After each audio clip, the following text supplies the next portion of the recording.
कोटा से 12 किलोमीटर दूर स्थित प्रसिद्ध चंद्रेश्वर मठ शिव मंदिर का भवन पूरी तरह क्षतिग्रस्त हो चुका है, लेकिन प्रशासन की ओर से इस तरफ कोई काम नहीं किया जा रहा है। मंदिर की हालत जर्जर बनी हुई है, लेकिन प्रशासन को इससे कोई फर्क नहीं पड़ता। यहाँ दर्शन के लिए पहुँचने वाले श्रद्धालुओं के लिए भी खतरा बना हुआ है।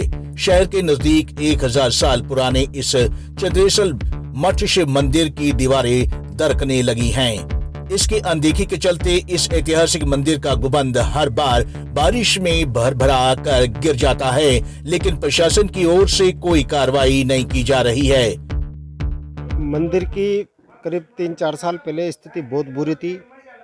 15-17 साल से हम गांव वाले मिलकर यहाँ महाशिवरात्रि मेले का आयोजन कर रहे हैं। धीरे धीरे सफाई व्यवस्था जारी रही। जनप्रतिनिधि और अधिकारियों का भी ध्यान हमने लगातार इधर आकर्षित किया। तो कहीं ना कहीं देखो कोई ना कोई अधिकारी अच्छा आता भी है, तो उन्हीं की बदौलत है जो आज यहाँ 2.5-3 करोड़ का काम चल रहा है। काफ़ी सुधार हो गया। अब लोगों की आस्था जुड़े आते हैं, दिन भर यहाँ आने जाने वाला का तांता लगा रहता है। एक खंडर हो रहा था, बिल्कुल ही डर लगता था कहीं अंदर जाए कि डस नहीं जाए, पत्थर नहीं गिर जाए, कोई हादसा नहीं हो जाए। इस तरीके से पहले बहुत जर्जर हालत में था। मैंने तो हमारी उम्र खड़ी ने जब सुन ये खंडर नहीं देखे तो अब ये अच्छा कब को कोई पता कोई नहीं। बिल्कुल यहाँ तो ठहरे नहीं जाओ तो यहाँ तो धन में डर लागे तो कौन कोई बुलिया कोस ले सारे टूट रहे पर खा ध्यान थे नहीं खा दिया वहाँ का जाता जाता है। माँ तो बूढ़ा हो गया, गोडा तक गया। 9वीं और 10वीं शताब्दी में बना ये मंदिर ऐतिहासिक और कलात्मक दृष्टि से अनोखा है। मंदिर में आज भी पूजा की जाती है, लेकिन श्रद्धालुओं की पूजा अब खौफ के साए में होती है। मठ लगातार नष्ट होने की कगार पर आ पहुंच रहा है।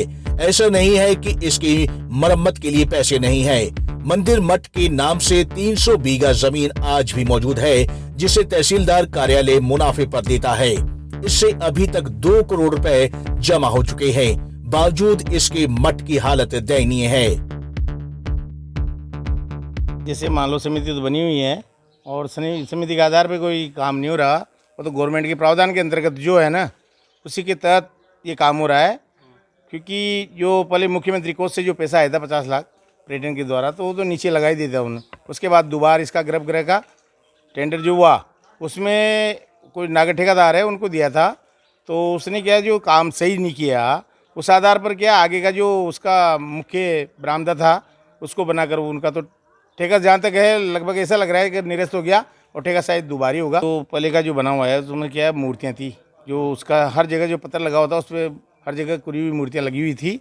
और उससे ये पता लगता है भाई पुरातत्व विभाग का अंतर्गत जो ये मंदिर आता है, तो उसके तहत जो मूर्ति चोरी करने वाले जो उनकी मूर्तियां निकाल के ले गए। इस प्राचीन चंद्रेश्वर मठ शिव मंदिर के नाम 300 बीघा जमीन है, लेकिन इस मंदिर पर एक भी पैसा खर्च नहीं किया जाता।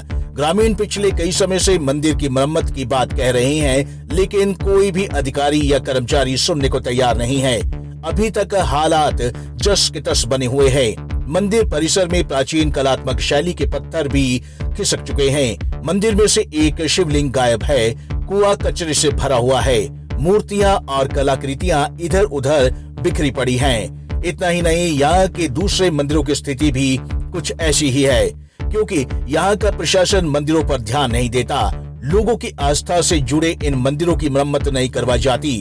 बहरहाल अब देखना ये होगा कि कब तक मंदिरों की मरम्मत होती है या फिर हालात पहले की तरह ही बने रहेंगे।